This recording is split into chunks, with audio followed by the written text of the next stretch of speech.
Buenos días, hermanos. Buenos días. Bendiciones para todos. Miren, el mensaje de hoy le toca a Alex Duin, pero me acaba de decir que se le cayó internet en su sector. Vamos a esperar a ver si él llega un segundito aquí, un momentico.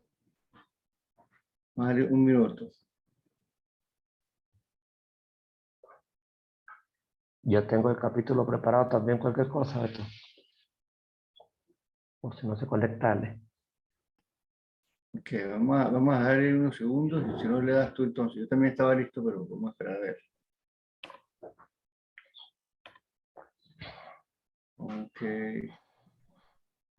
Ok, vamos a hacer una cosa. Aquí.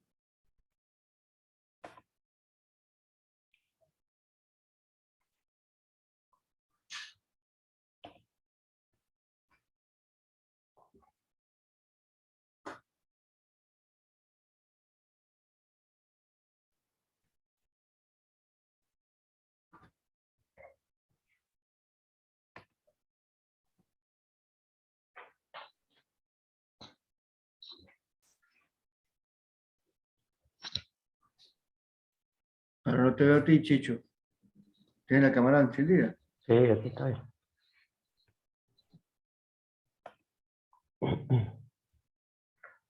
Ok. Bueno, te tocó, Chicho. Adelante. Dale. Que les bendiga, hermanos. Un gusto estar aquí nuevamente enseñando. El capítulo de hoy corresponde al número 13 del Evangelio según San Lucas. Lucas, él inicia el capítulo su libro de forma interesante, ¿verdad? El Evangelio. Él dice que él investiga con mucho cuidado las cosas desde su origen, que él también escribió por orden, para que se conociera bien la verdad. Los evangelios son un género literario bien particular que nos ayudan a entender la vida de Jesús, las cosas que Jesús realizó en esta tierra, la forma de enseñar. Y había algo que sucedía en un principio desde que se estableció la iglesia. Nosotros tenemos la bendición de tener la Biblia, tanto el Antiguo como el Nuevo Testamento, ya escrito, solamente lo que hacemos es leer. Los cristianos en el primer siglo, ellos pues no disfrutaron de esta misma bendición que nosotros. ¿Qué era lo que hacía la iglesia en el primer siglo? Ellos tenían las enseñanzas de Jesús, o como se conocía como los dichos de Jesús, y los manejaban por fracciones, por porciones. Entonces, la forma de enseñarlo era que se lo aprendían de memoria las cosas que había dicho Jesús, y así se fue transmitiendo durante varios años, hasta que se comienzan a escribir los evangelios. Por eso Lucas, él dice que escribe por orden, o sea, él comenzó a investigar y a hacerlo de esa forma. Cuando nosotros llegamos aquí al capítulo 13, vemos que aproximadamente hay 7 tipos de mensajes que está enseñando Lucas, y cada uno de esos fragmentos.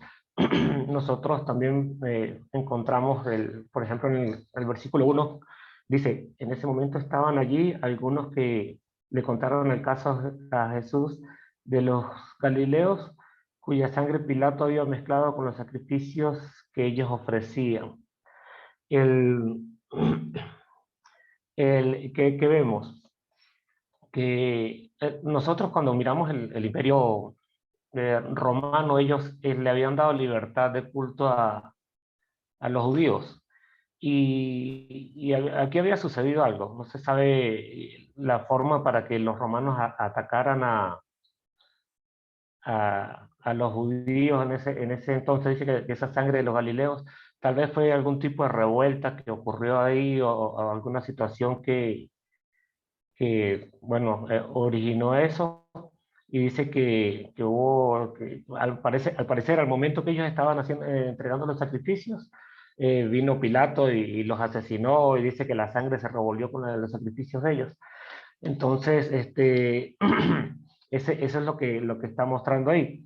Eh, pero el verso 5 es fundamental aquí. Dice, pues yo les digo que no.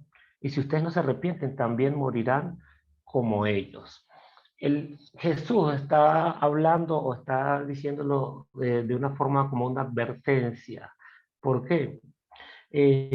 Recuerden que él ya venía confrontándose con los fariseos y la situación que se daba. Ellos estuvieron durante el ministerio de Jesús muy cerca de Jesús, en su mayoría para atacarle. Fueron pocos los que llegaron realmente a querer aprender, pero ellos estaban en esa confrontación con Jesús.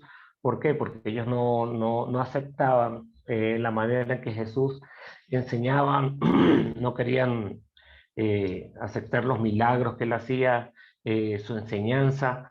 Ellos sintieron celos, sintieron envidia, entonces buscaban cuáles eran las equivocaciones de Jesús, o siempre hacían preguntas con el propósito de hacerle caer.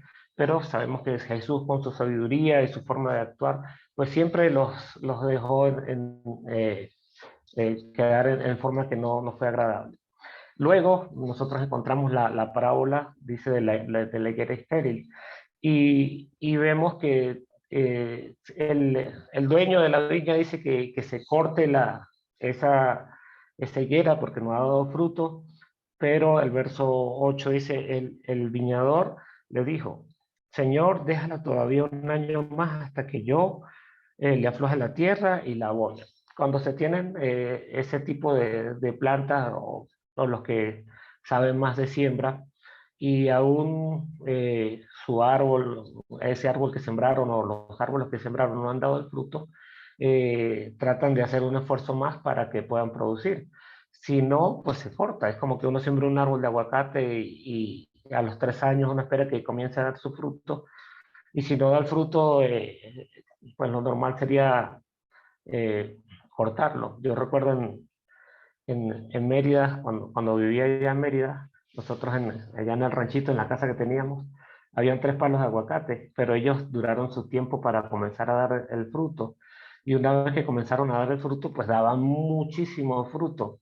Y todas las personas que iban en ese tiempo que producían el aguacate, podían llevar aguacate, su saco de aguacate de allá en la casa, porque eran en bastante cantidad.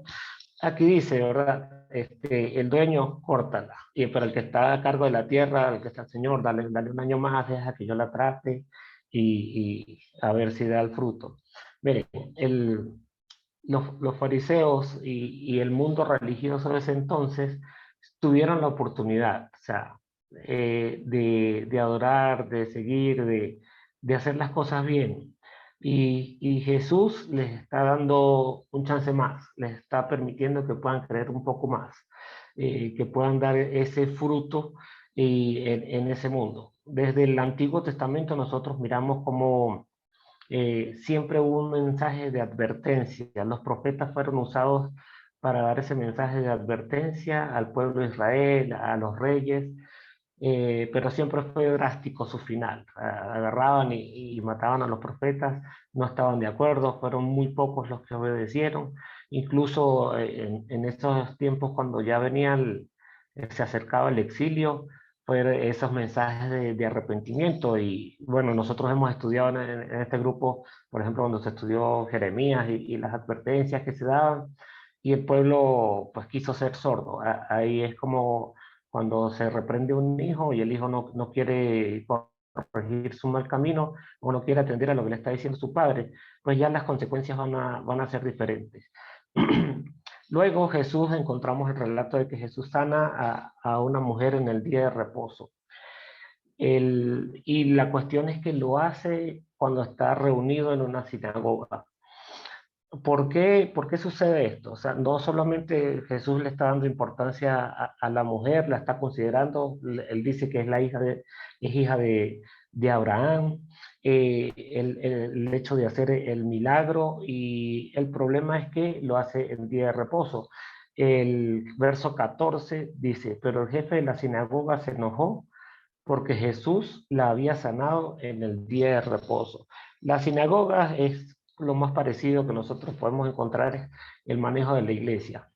Incluso hasta el mismo término, la estructura, organización, ellos tenían clases de niños, ellos tenían sus ancianos, sus personas encargadas, su administrador, sus diáconos, y si nosotros miramos ahorita es muy parecido a lo que es la iglesia, claro, menor cantidad de gente, pero Jesús está reunido ahí. Recordamos que eso eran cada sábado, se leía una porción de los profetas o de la ley, y Jesús está ahí en medio de toda esa gente que piensa que está haciendo las cosas correctamente, que están adorando a Dios de la forma ordenada, y Él les muestra algo, Él les muestra cómo es el verdadero sentimiento, cómo es la verdadera manifestación de Dios, qué es lo que debe hacer un verdadero seguidor de Dios. Pero ellos en su forma correcta pensaban de que no, este está equivocado, este no tiene por qué hacerlo. Y recuerden que la confrontación directa aquí sigue siendo con los líderes. O sea, este capítulo se enfoca mucho en el proceder de los líderes del pueblo de Israel y lo que Jesús quería mostrar. Él dice, ¿verdad? Él dice, hay 6 días en los que se puede trabajar para ser sanados. Vengan en esos días, pero no en el día de reposo. Eso lo está hablando el jefe de la sinagoga. Entonces el Señor le dijo, hipócrita Jesús, imagínense ese escenario, Jesús confrontando directamente al jefe de la sinagoga. Dice, a cualquiera de ustedes no desata su buey o su asno del pesebre y lo lleva a beber cuando sea día de reposo, si es por trabajo. O sea, ustedes no hacen eso también, ustedes no hacen cosas importantes en el día de reposo. Y es cuando dice, y a esta hija de Abraham, que Satanás la había tenido atada durante 18 años, no se le habría de liberar, aunque hoy sea día de reposo. Ante estos razonamientos de Jesús, todos sus adversarios quedaron avergonzados. Los rabinos, ellos tenían unos dichos importantes, según su interpretación. Dice, cuando eran casos de vida o muerte, eran los únicos que se les permitía atender en un día de reposo. O sea, si ellos consideraban que era una emergencia, ellos sí iban y lo hacían, aunque fueran en día de reposo. Pero como aquí no les convenía, o sea, no lo vieron bien, entonces no querían aceptar.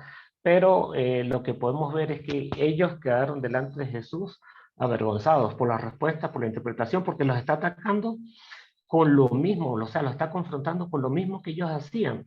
Y es como el proceder de un líder. O sea, si el líder piensa que hacer las cosas cuando a él le convienen está bien, no es así. O sea, Jesús está mostrando, o sea, el corazón sincero, la pureza, atender a las personas en las necesidades en el momento preciso, es cuando se debe hacer de la forma correcta. Luego nosotros vemos la parábola de la semilla de mostaza y vemos, dice que, pues Jesús le dice, pues es semejante al grano de mostaza que alguien toma y siembra en su huerto, y el grano crece hasta convertirse en un gran árbol, en cuyas ramas ponen su nido las aves del cielo. O sea, aquí hay varias implicaciones. Es algo, una semilla muy pequeña, crece, no solamente da su fruto de mostaza, sino que dice que hasta que las aves hacen sus nidos ahí en esa planta.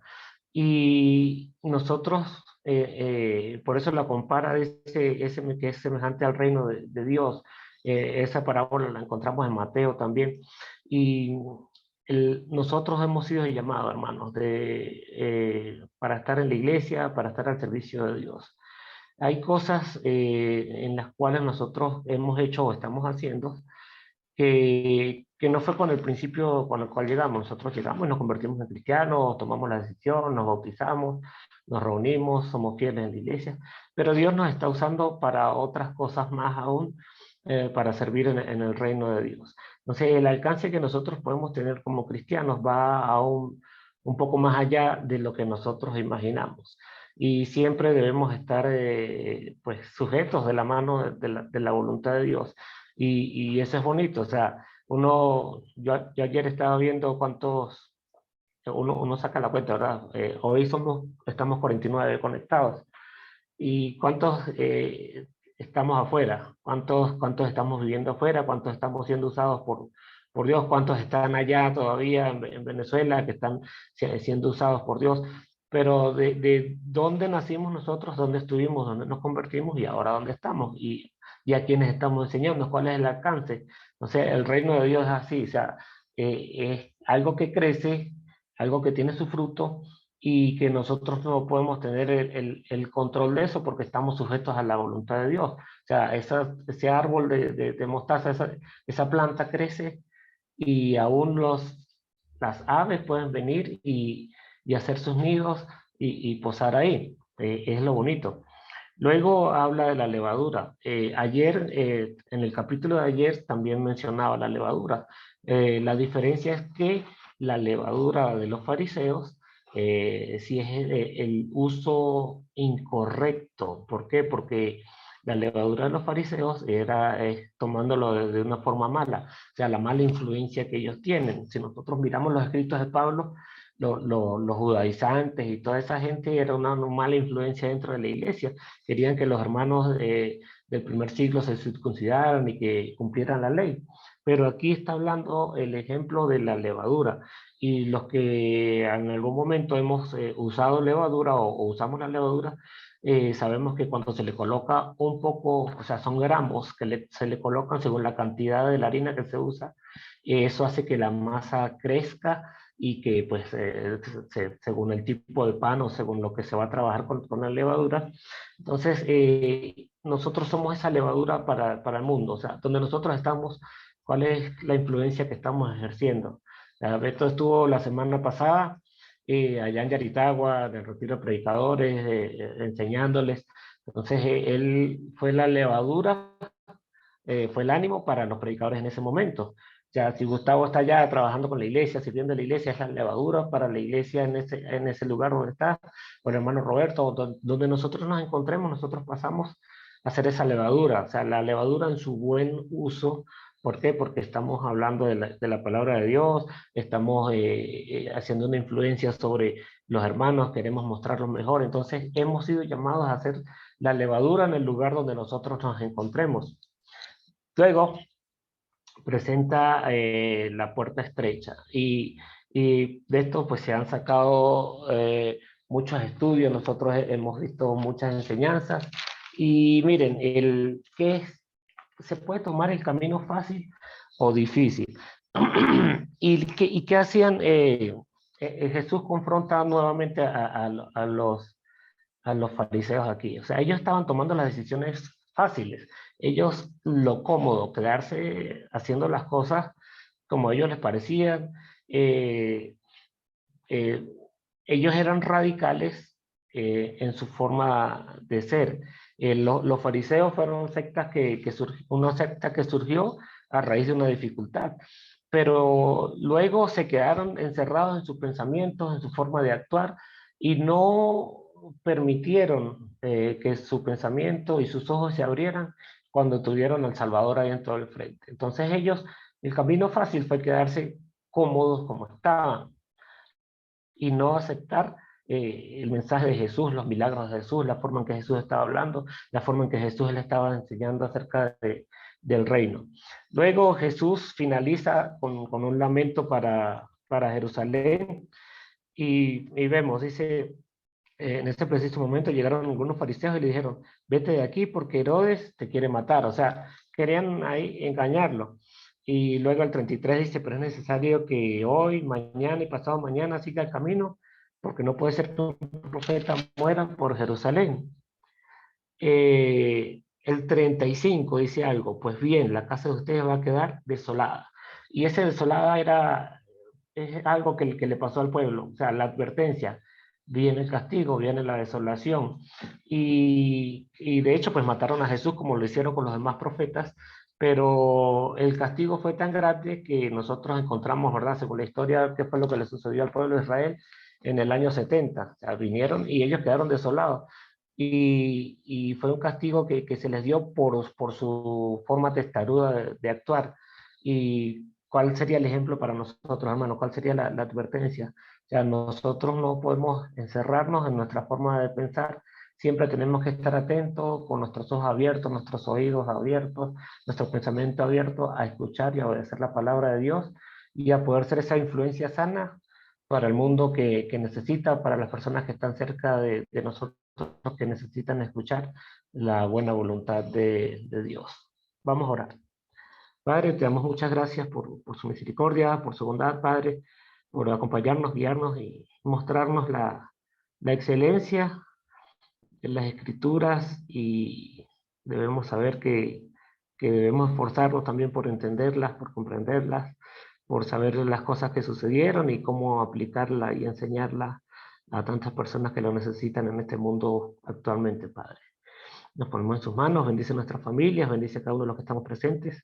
En el nombre de Jesús oramos. Amén.